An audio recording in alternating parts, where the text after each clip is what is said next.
okay, it's a bit rainy and shit up here. We'll take that. we can hack it. All right. And France is given a little parcel for each week they were in the war. Thanks for coming out, guys. All right. Now, can you tell me where is Berlin on this map? The USSR. Yes, that's right. So it's in the Soviet sector. It's actually up close to Poland here. Now, I'll redraw this, but not to scale. This is just so we can get an idea of what's going on in the capital. Now, the Allies, the Western Allies, they realize that the capital itself is too important to leave just to the Soviets. So they're like, okay, we're going to divide that up as well. So they divided up. The east side goes to the Soviets. The west side goes to the UK, France, and the US. France, the UK, and the US.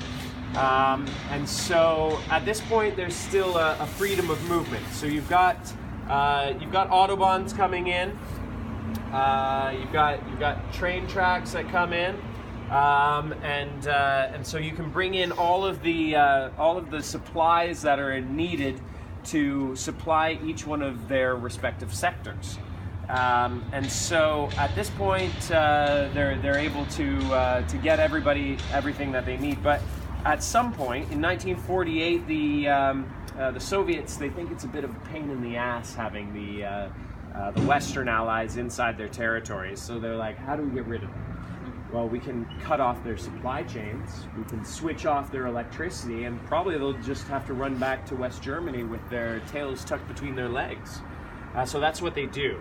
They cut off the autobahns, and they pull up the railroad tracks so that the Western Allies can no longer bring in all of their supplies.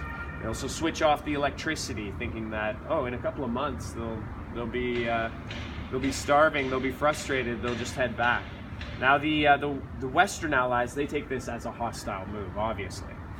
And like the Big Lebowski says, this hostility will not stand, man! And so they decide that they're not going to let this happen. They're going to keep West Berlin alive at all costs. And that means flying in all of the supplies. Wow. Can you imagine? Flying in the supplies for a city of 2 million people. All of the food, all of the basic living supplies, building supplies. They even bring in all of what's needed to build a new power station. They're even flying in trees to replant the Tiergarten, which has been cut down in 46 and 47 due to a very harsh couple of winters. Now, the Soviets see this, and they're surprised. They didn't think that the Allies would be able to pull this off.